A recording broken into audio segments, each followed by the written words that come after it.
What do you need to do to be a very handsome applicant, right? A very attractive applicant. You want to be able to meet and exceed the minimum qualifications, and you really, really want to be able to offer as many of the preferred qualifications as possible. So it's important that you start collecting those. You may be able to collect some of those at your current job, right? But that may require you to seek out additional skills and qualifications even outside of work.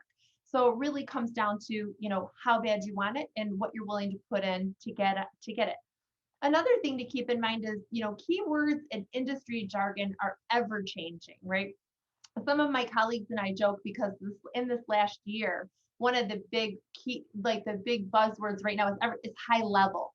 I don't know if you guys are hearing that. I hear that at least like 3 or 4 times a day. People say high level. These are my high level thoughts. These are the high level points we want to. So I'm like, okay, so we've got a, trending word, right? What are the keywords and industry jargon for one, your industry, to your occupation, and what's changing? Pay attention to keywords and industry jargon and learn how to incorporate those words into your professional documents, your application, your cover letter, your resume, and anything else that you're permitted to use as you apply. It's really, really important that you know what you have to offer, because I can assure you no one else knows but you. This is your responsibility to manage this information. You should really have a very careful, thoughtful, accurate log of the key accomplishments that you've had professionally over the last 10 years. What are you most proud of, preferably within the last 10 years? What makes you unique as an employee or as a professional? And we call that your brand. What is your brand, right? You should know what that is. And if you don't, it's really time to do some self-assessment. And sometimes self-assessment looks like having other people assess you, right? If you're not really sure what your brand is, you could certainly poll 10 people that you've worked with and say, when you think of me professionally, what are some of the things that come to mind? And the themes that come back consistently, that's your brand. Have you ever received any awards or recognition in the workplace or perhaps even at school? Those are really valuable, employee of the month or highest sales. Pay attention to those things, but note them, write them down, log them. You need to have those for a job search. Have you taken on new initiatives? Have you gone above and beyond? And those are also really important things that employers love to hear about. And they love to hear about it in a short story. Well, you cannot write a short story on the resume. So you need to have, the resume needs to be just interesting enough that they'd really like to hear more about this. And that's another way to look at resume writing. What can you sort of entice the employer with so that they want to talk to you? They want to get to know you and they want to hear your stories, your short stories. A couple key things to keep in mind that are timeless include your volunteer experience and your community impact, your computer skills and how you've managed to, continue to progress in that area of technology, especially during COVID, right? And any languages, multilingual, very valuable. So let's break down the resume. I'm not going to spend a ton of time on this because I'm going to assume that you guys are pretty familiar with the components or the different sections of a resume, but it's also important that we just touch on it. So your heading should likely still include your mailing address, but it is not required. Your contact number should be one number and it should be your cell phone number, and you should be the only person that answers that phone during a job search for sure. Your email address, professional. What I mean by professional is, we don't want to have like Hello Kitty 22 at Gmail, right? Or Dear Hunter. Those emails are fine personally, but when it comes time to have your email on a resume, it needs to be professional in nature. Name is ideal if possible. And one of the things that's really important if you're currently employed is that you actually do not want to use your work email. Unfortunately, that's considered a conflict of interest, and that alone can sometimes turn off future employers.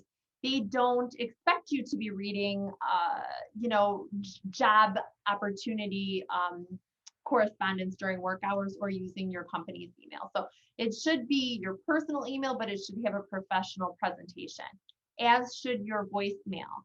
If you are still using voicemail, which I hope you are, I know it's not really trendy these days.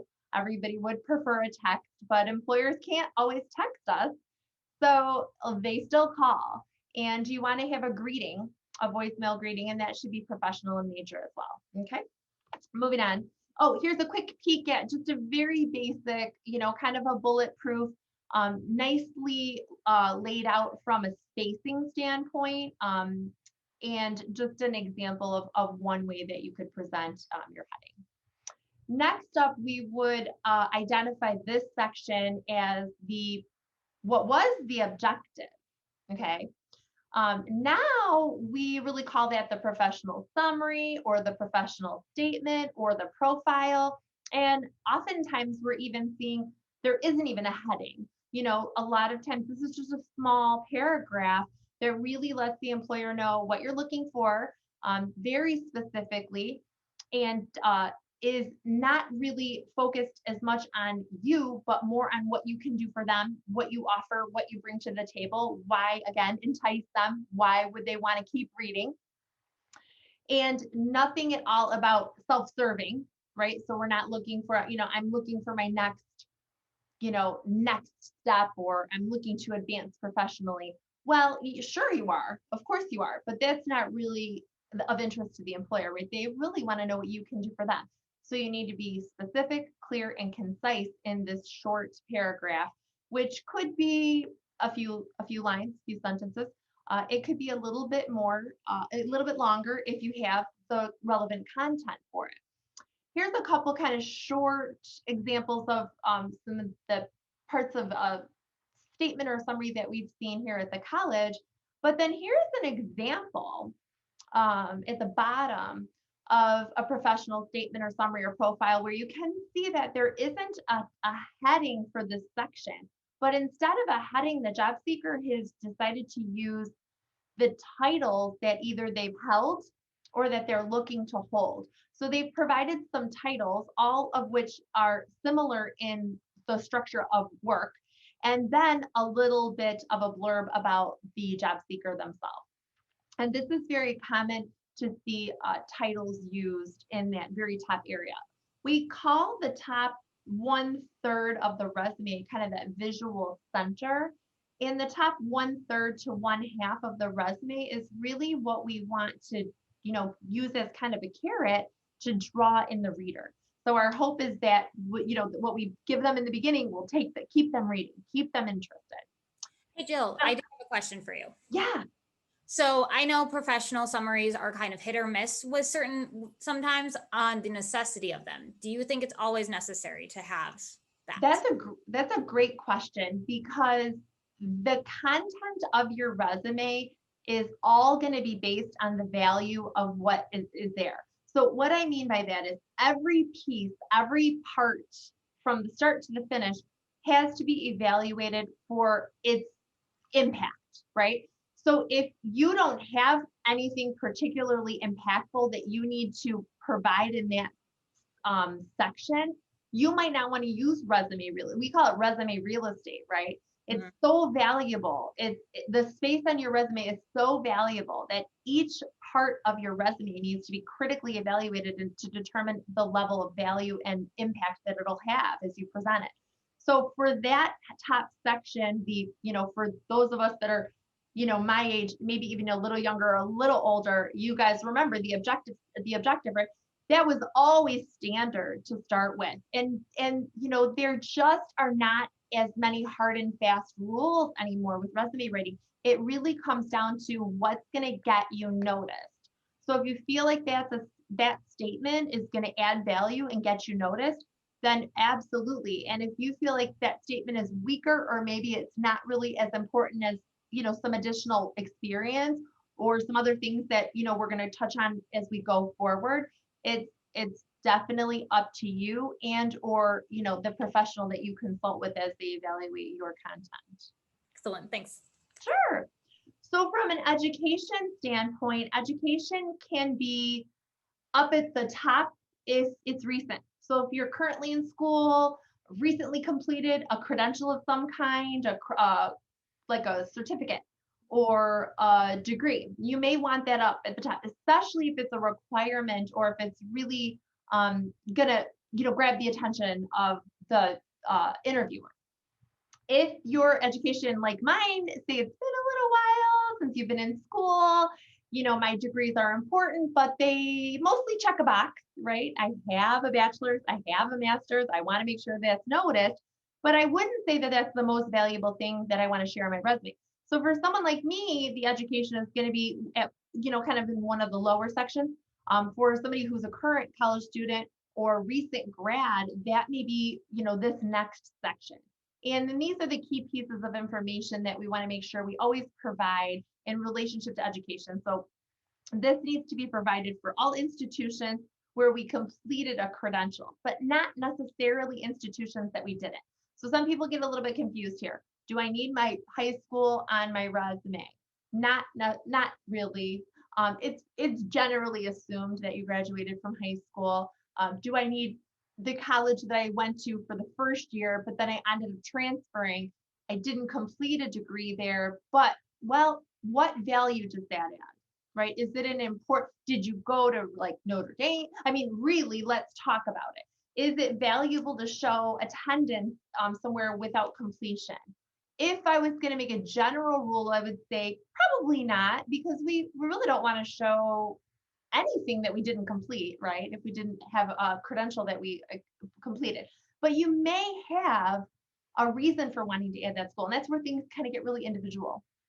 So overall, education section is going to depend on how recent and as to where it falls on the resume, and then also rule of thumb, college, not high school. Do we have any questions or comments about this particular section, education? Jill, I do have a question. A couple of people have asked if they're going to be able to receive the PowerPoint on their own so they can print it out. Absolutely. Clarice, I would be happy to share the PowerPoint with you. I just want to make note that it is, our intellectual property.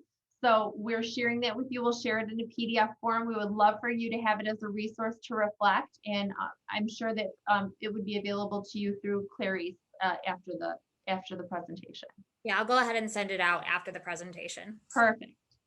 Great. Thanks, Frank. Any other questions, or did anybody want to talk more about the professional statement summary profile or the education section? Jill, I actually have a question for you. Okay. So what if you're applying, what if you would be open to relocate and you're applying out of state? Should you still put your address on your resume? Well, obviously not without clarification, right? So if you're applying out of state and it's not a remote position, that can get a little bit confusing. So you have a couple of options. You can keep your mailing address, and then you can clarify what your plan is in the cover letter by indicating that your intention to move, or if you know you're moving, right? So you have to clarify that somewhere. Or you can leave your address off altogether. Here's where it gets a little tricky, and this is what we hear from our local Midwest employers. East Coast, West Coast, I'll be honest with you, they don't care if you have your resume or not.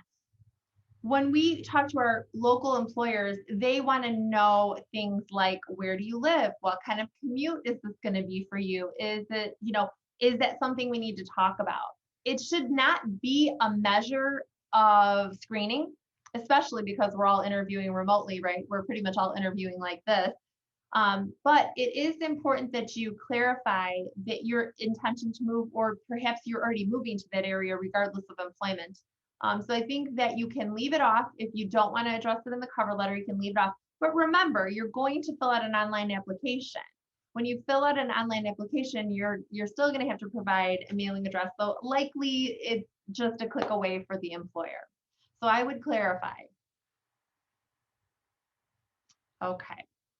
So we don't have any other questions about the few sections we've covered. I'll continue on. Does that sound good? Yeah. Okay, let's go. Okay. So another section, and this one is really an optional section, and that's why it's really highlighted relevant. Relevant coursework is really, it's kind of like milk. It goes bad quick. If you're in school or if you just got out of school, you may have some relevant courses that could help you. Frank and I are actually working with an alum right now who has some really good educational credentials to apply for the job she's seeking. And her work is okay. But we've been going back and forth on this. She has been out of school since 2018, but she's got a lot of relevant coursework. I would say it's been too long. The relevant coursework, in my opinion, is no longer relevant. If we can translate it into qualifications or skills, I'm for it. But as far as a relevant coursework, I say keep this while you're in school or right after school as a general rule of thumb.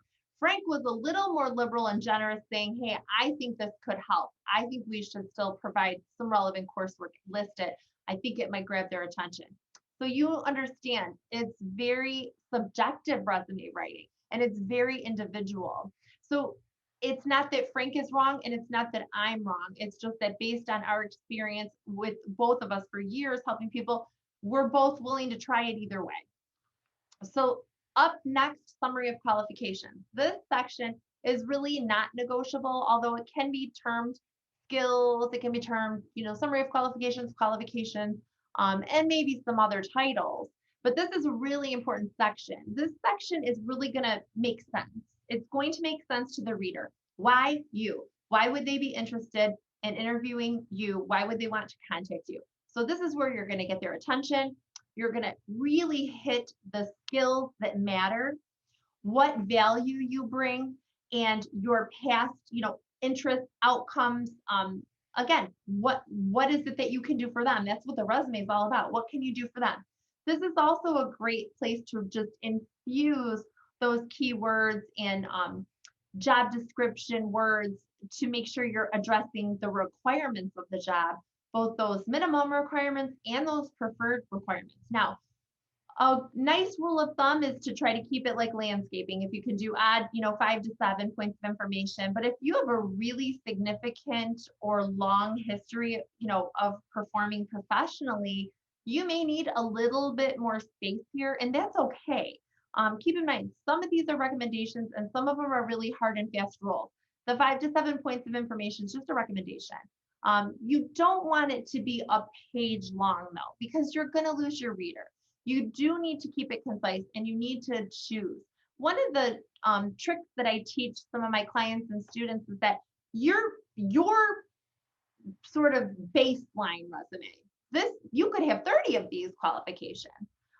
It could be 3 pages long for all we care. But when it comes time to apply for this job, what matters? And that's when you can reference back to your long laundry list of skills or qualifications and pick the most high impact to create this section for that resume. So what I mean by that is that you're really not going to ever send the same resume twice. It's just not how it works. So summary of qualifications might look something like this. We recommend bullet points because bullet points help our eyes to focus and go quickly from pieces of information to information. And this is a pretty generic summary of qualifications because we're not using a specific job target for this presentation. I'm seeing chat pop up. So Clarice and Frank, you guys jump in if we need to answer any questions for. It looks like you do have a question. Okay, let's pause for questions. Yes. So one question from Nick, it's commuting is never an issue for me. I make sure the drive isn't going to be an issue, but employers always seem to make it an issue. Yeah. How do you ease that concern from an employer? Well, I think one way you can do it is by, leaving off if you live maybe like far away from say everything, you can elect to leave your home address off of the resume and hope that if it's, not a move, so then there's no clarification, right? You don't need to write about it in a cover letter. You don't need to like title yourself a road warrior, right?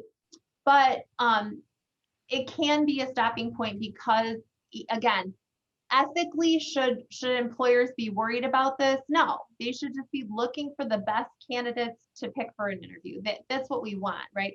But we can't control, some of those predispositions that they've had. So a great example is that you may have an employer who's had other employees that like live an hour and a half away and they were like late half the time or called off a lot, right? So you have to remember everyone has a frame of reference. We're all just drawing from our paradigm or our lens.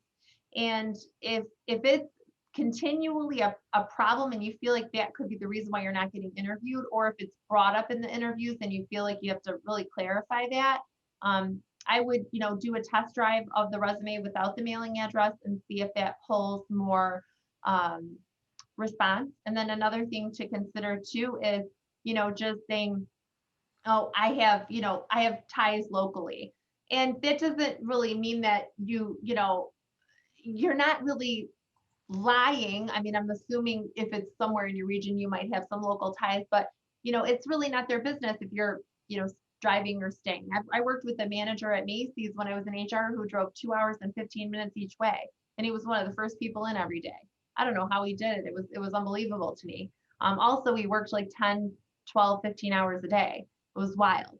And he didn't mind. He lived out in the country and he was a music person and he did his drive. So, I'm sorry if that's been a challenge for you. And I'll let Frank take those really individual questions, Clarice, just so that we don't, focus too much on individual stuff. Let's try to I'll have you and Frank share questions with me that we think might apply to like the whole audience today. And then Frank is in great hands with, you guys are in great hands with Frank's answers there too. So let's go ahead in the interest of time, because we're about halfway now. Let's go ahead and jump into our experience section. So our experience section, we would really call this like the meat and potatoes.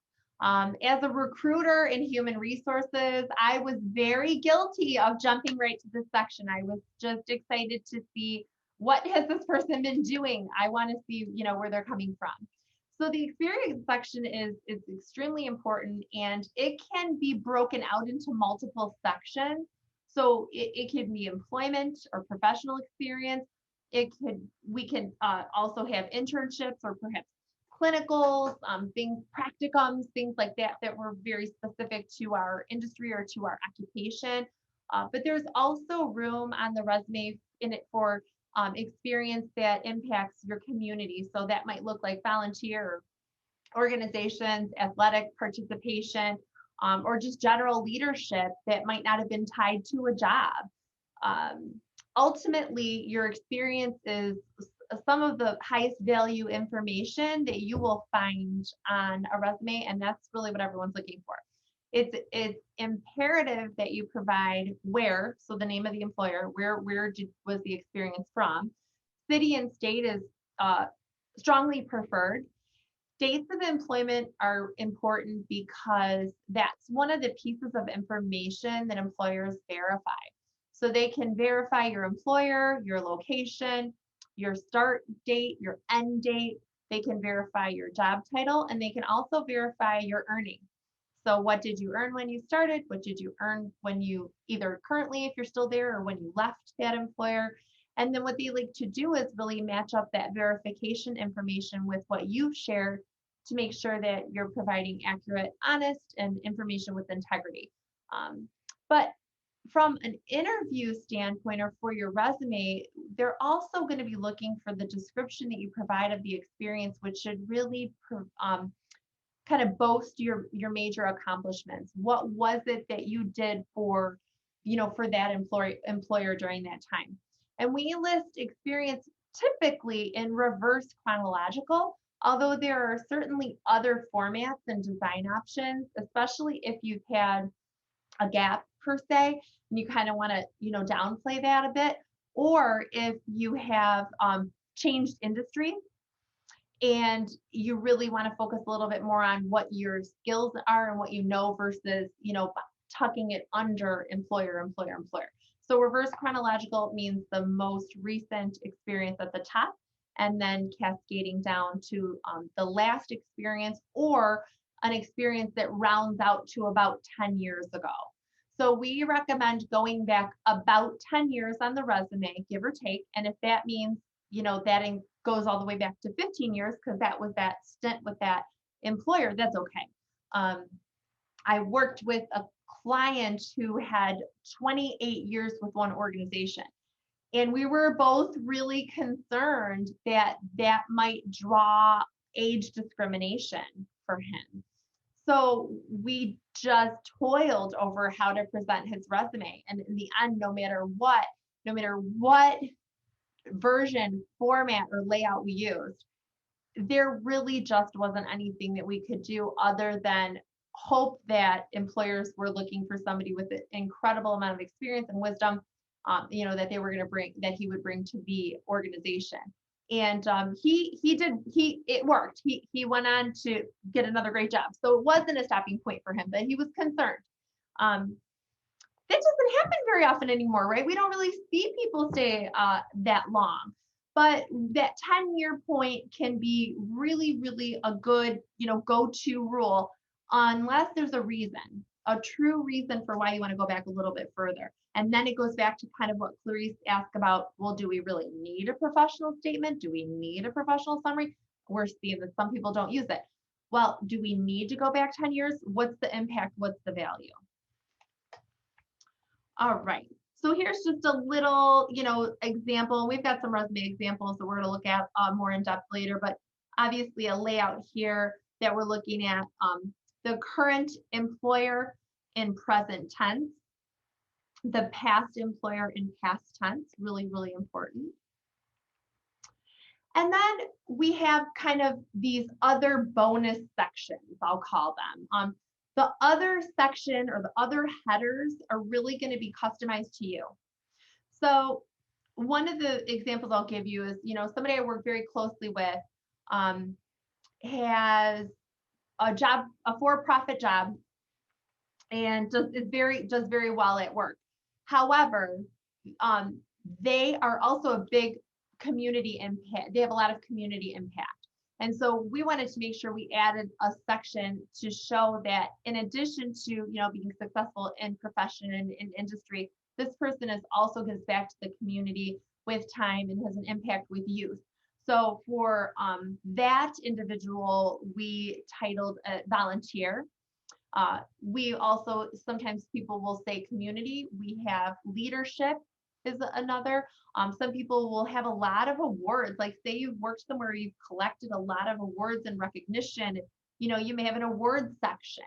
So this is kind of like that bonus section. How does this fit into your experience, and does it add value? Is it high impact?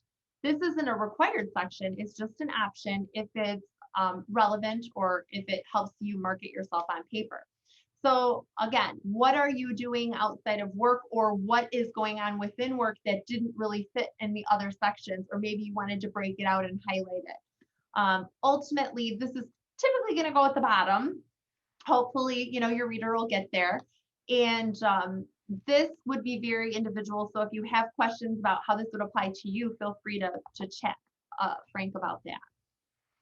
And in this case, we had a job seeker use the title of leadership because they were in a club here at the college and they were elected treasurer, right? So there was an elected position, they were leading in that role.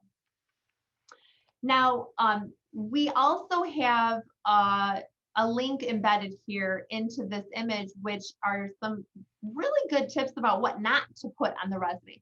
And I don't think we really have time to go through it. So when you get the PowerPoint, be sure to click on this so that you can see that Business Insider article that will help you consider what you might want to take off the resume. Because our focus today is like, what do I write? What do I put on there? How do I say it? How do I position it? But in the end, the most important thing is that you sell yourself in this document. This document is made for you to market yourself. It's for you to get the call. So it's all about emphasizing and highlighting positives, the positives, your offerings, your strengths, your accomplishments. It's also important that you show your ability to write professionally by using high impact action verbs and keywords. On the On the resume, we really don't even use first person pronouns. We do in the cover letter. It's unavoidable in the cover letter, but in the resume, we really advise against using a first person if possible. So if your resume is littered with I, me, and my, it needs to be revised. Another thing to keep in mind is, say it with the least amount of words possible, because that resume real estate is so valuable and you want to preserve as much space as possible. So if you're wordy like me, make sure you find a partner that'll chop it up, scale it down, but yet have the same impact. And this is a great example of two ways, to present the exact same information with way less resume real estate being used. Attractive layout's really, really important as well. We have some resume builder tools on our career services page on the JGC website that the public does have access to, and we welcome you to use that. For the most part, though, we recommend that you design your resume using Microsoft Word or Google Docs or Publisher so that you can have full control without any kind of template restrictions or space restrictions, so that you can maximize your resume real estate. Approximately 1-inch margins are recommended, and you can cheat those a little bit, but you can't write from end to end on the resume. Oftentimes when it's scanned, you'll lose some of your content. So it is important to maintain a healthy margin. Font and font size are also really important. Nothing too wild and crazy, of course. Serif fonts are good to go. We used to, for I feel like 20 years and maybe longer, Frank can probably help me say, we always recommend Times Roman numeral, right? That was the go-to for it. And then about 4 or 5 years ago, I read an article on Forbes that said Times Roman numeral is the sweatpants of font. It's time to find some new fonts. And I was like, oh my gosh, okay. So, definitely do a Google search and find some font recommendations from some some credible sources like Business Insider, Forbes, or, not really like a random blogger. You make sure there's differentiation, okay? Because the content is important. We've talked a lot about the content, but it also really needs to look good. It needs to be understood, and it also needs to be clear. So when we say use capital, bold, bullets, indent, like small caps, there's lots and lots of ways that you can differentiate. But let's say you've worked for 3 employers.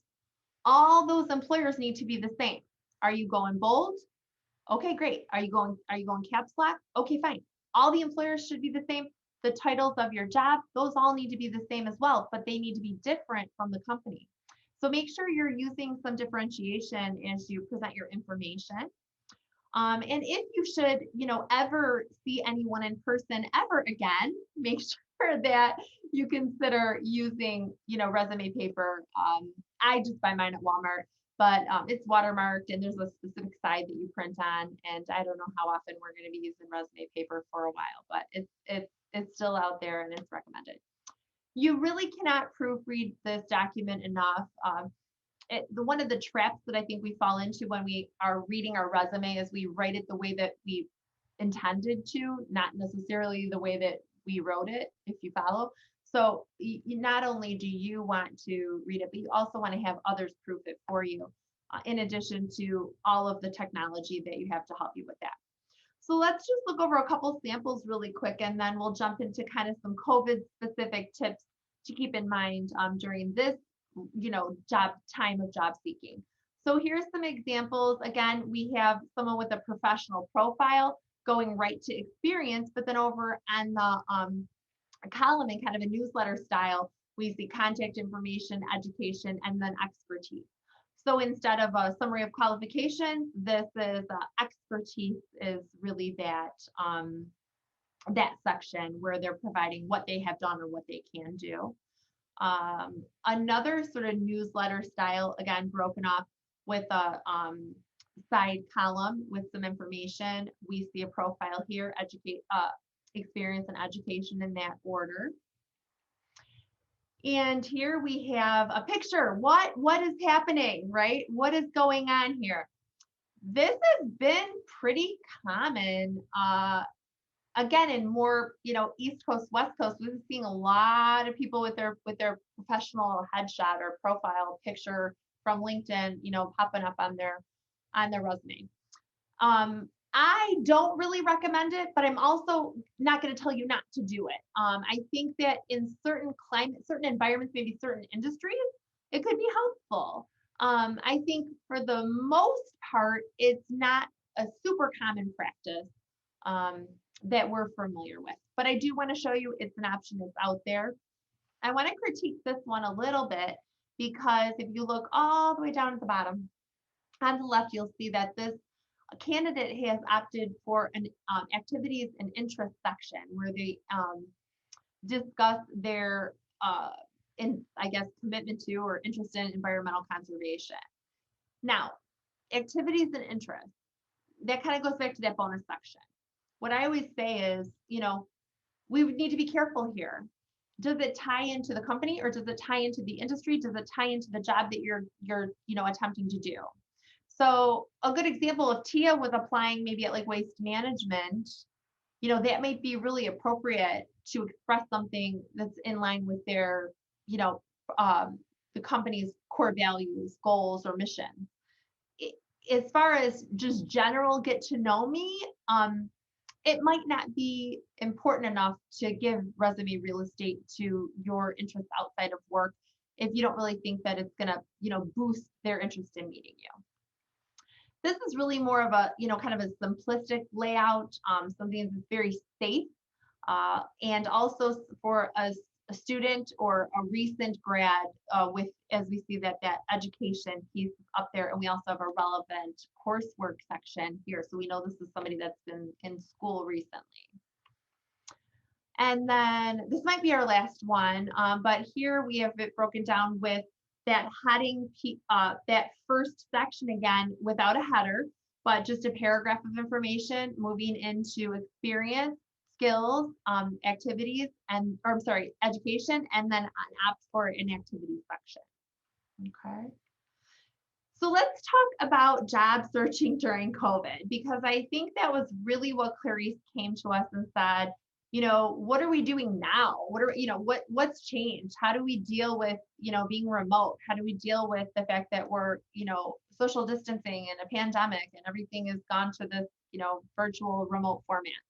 So some of the things that I found running themes as I was reading and researching throughout LinkedIn and just throughout the news, great publications that we really highly regard, is that we kind of need to be a little bit unconventional to connect with people.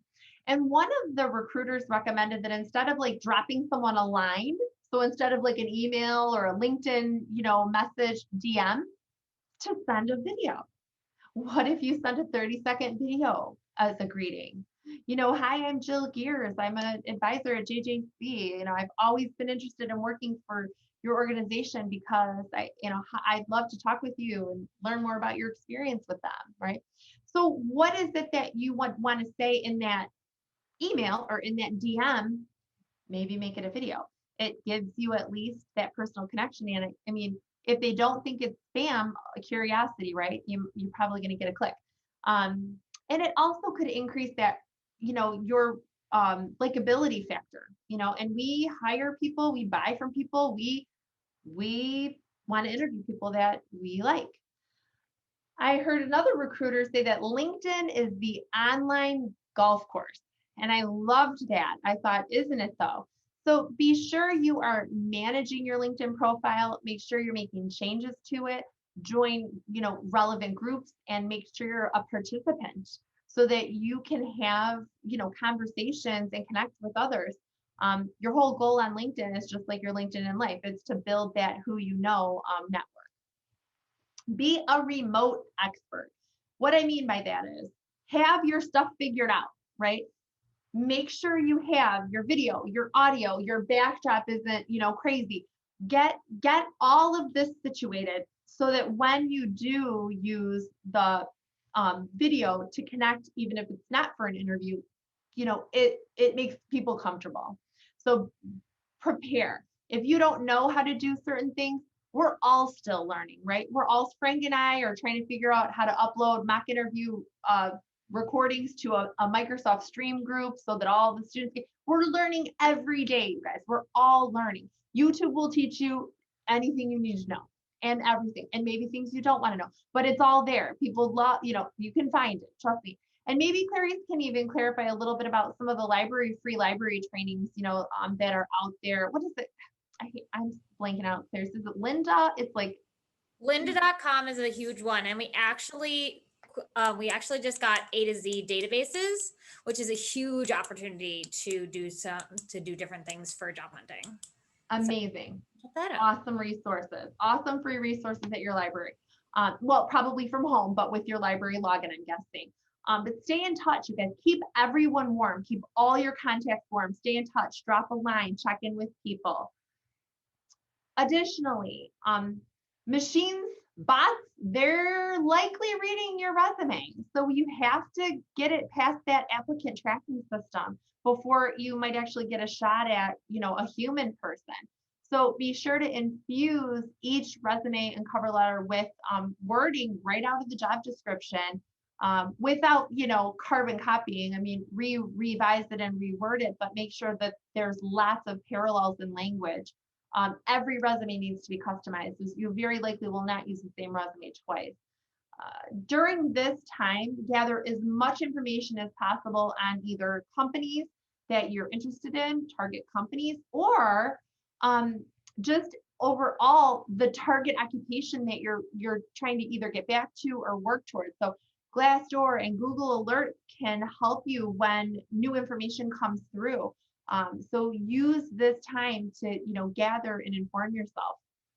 Also, if you are unemployed or underemployed or furloughed, or even working, but, not working as much, take this time to reflect, reset, and rejuvenate so that you can really prioritize and be your best self when we do get back into, more of a normal format for employment.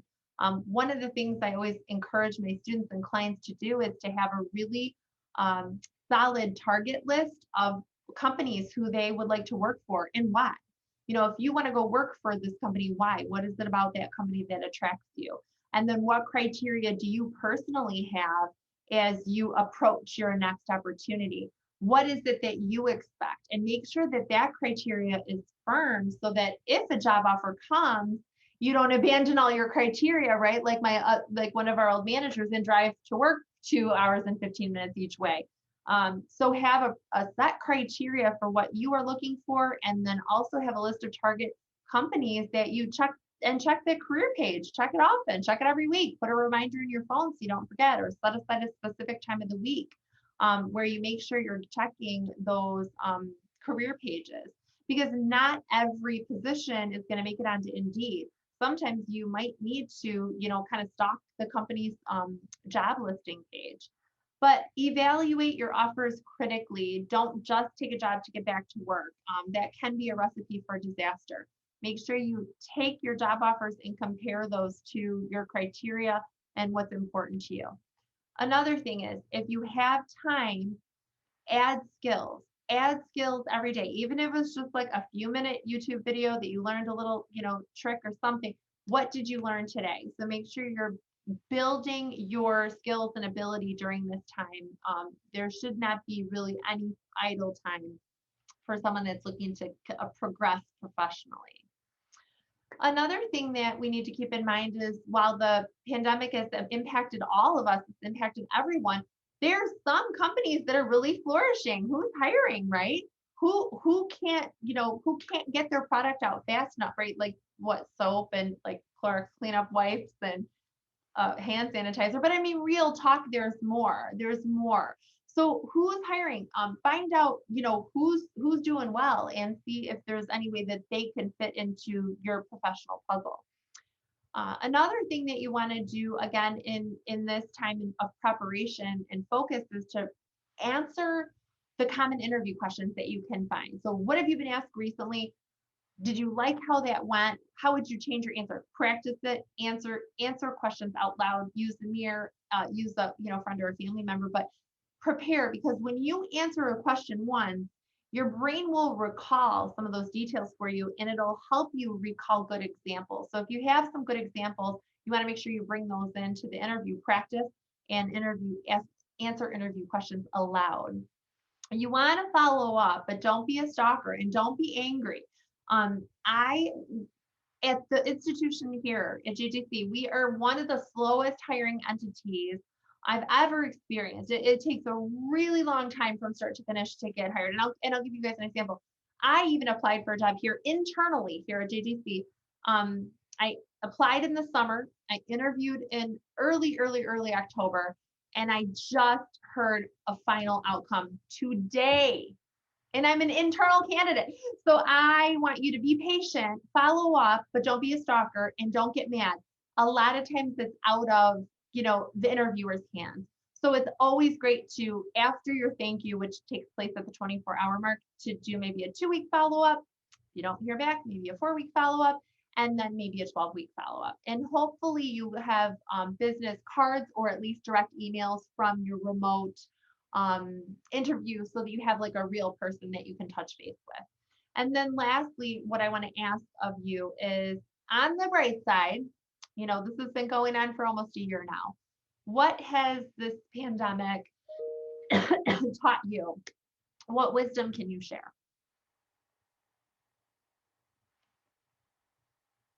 And I'd love to hear from anybody if you want to, give a shout out, but what have you learned that you could share with the group, whether it's in the chat or if you're willing to talk?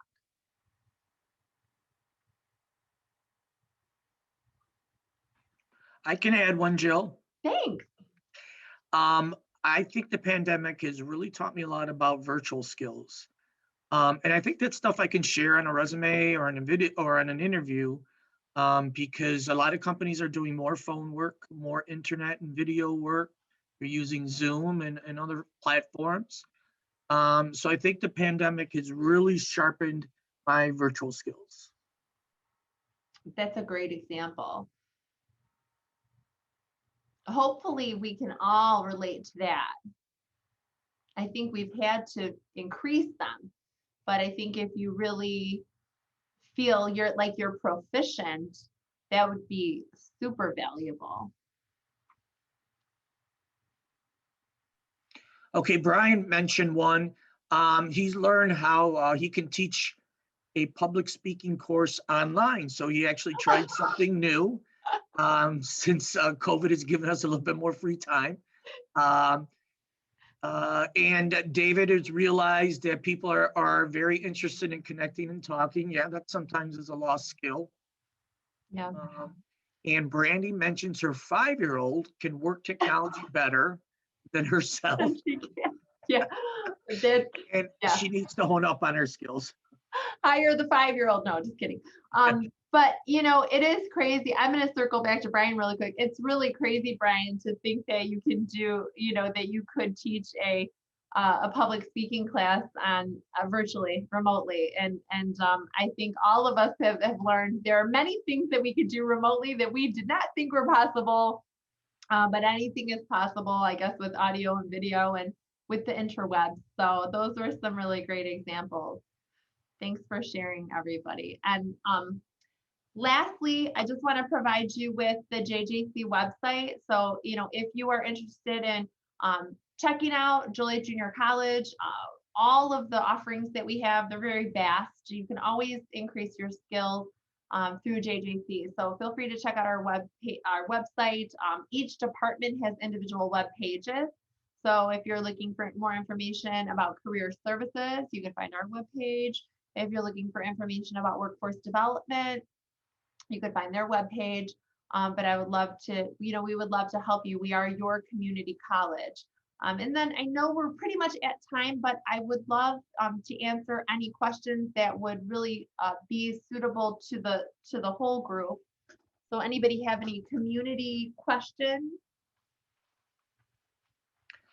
Jill, I'm going to find the one that Brandy sent me that I thought it was a really good one that probably a couple people could learn from. So give me 1 second. I didn't mean to click off that. Sorry, guys. Okay, there it is. Okay, so Brandy is asking, how would you correlate graduating in 2009, but work experience until now is unrelated?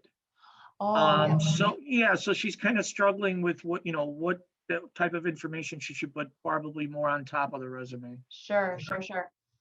So I'm guessing when you say unrelated, Brandy, that it means what you're targeting now or what it is that you would like to do now. You're finding a hard time pulling out transitional skills from the employment that you've had since '09. So whatever the degree is, remember, for you and I, Brandy, and you've been in school more recent than I have, but for those of us who've been out of school for a little while, the degree itself really acts a little bit more as like a box checker for the application.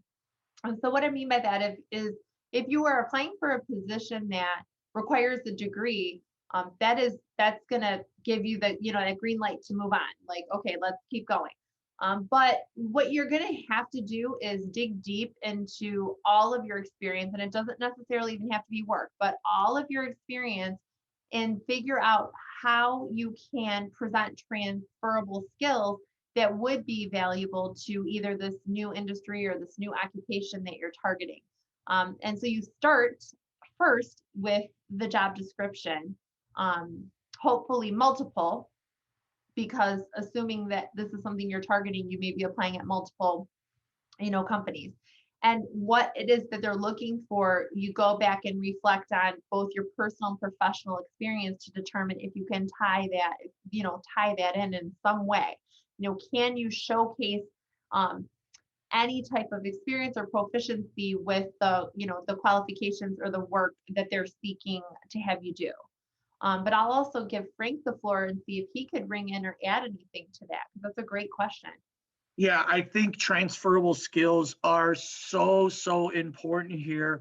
So even though you think that you were probably in a position that's so unrelated to what you're looking for now, I mean, customer service is customer service wherever you're at. Leadership is leadership. If you were in a teamwork environment, you can apply it to the position you're looking to do. And you can put that on your resume as one of the bullet points. Communication skills. If you did stuff virtually, was it in an office setting? Were you a mentor? Leadership, communication. I'd probably even do a search on transferable skills on the internet. There's probably other examples that I'm not thinking of right now. But Jill, yeah, you mentioned transferable skills. I think those are the way to go here. And I'll even piggyback on that with Frank. A lot of times being at JJC, working with traditional age students, they'll come and say, I don't know how to sell this. I'm working at a fast food restaurant or I'm working in retail. And I say, are you crazy? You have so many transferable skills. I mean, just ultimately maintaining professionalism under in stressful situations, or managing conflict. I mean, we joke that our students that work at the McDonald's, like across the street, are probably, psychology experts by now, right? Because, when you're hangry, you can be a mess, right? And they're dealing with people and maintaining that, that smile and that, professional exterior. So we will, experts will be able to help you, Brandy. We'll be able to figure out what have you been doing, what is it that you want to do, and how can we tie that in for you. So make sure, again, if you're not connected at all to JJC, check in with Workforce Services of Will County or Workforce Development, because the professional resume writers will find it for you.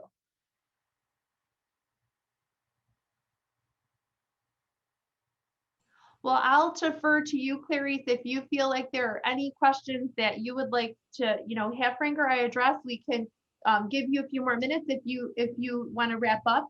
We understand and respect everyone's time, and we just appreciate you all joining us tonight. Yes, thank you so much, Jill. We are going to wrap up. I am going to send in the chat a program survey. Just tell us how you liked this program, what you liked, what you didn't like. Feel free to give us any feedback. I'm going to put the link in the chat in just a second. And then, Jill, would you like to mention the other program we have happening at the end of February? Yes. Okay, first of all, yes. And thank you. If you guys would provide your feedback, I would appreciate it greatly. I do make changes to my presentation based on the feedback I get from job seekers. And, so I take it to heart, truly. I would love to hear your candid feedback about our time together.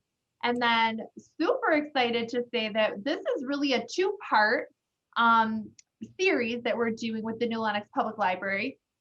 And as we've wrapped up our kind of our resume topic, what we'll move into on February 23rd, Tuesday, February 23rd, I think. February 23rd. Yes. This is 23rd. Okay.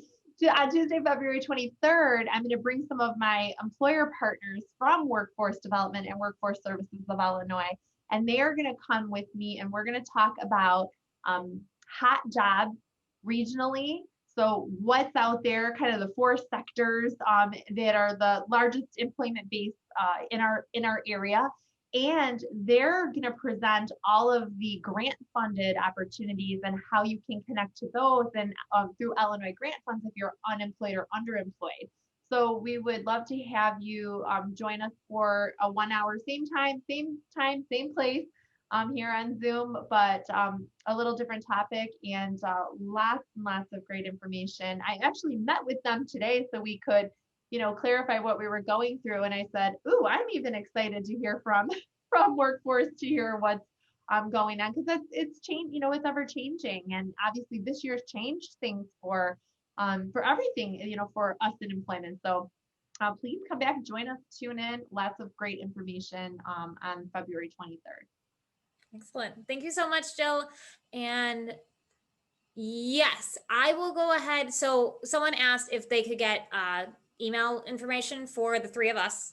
I'm going to go ahead and send out that email PowerPoint, and then I can send out any other information at that time as well. So that will be sent out on Thursday. Perfect. I will make sure to get you the PowerPoint. I want to wish everyone the best of luck, and hope to see you again in a month, and take care. All right. Thanks everyone for attending. Hope to see you again soon.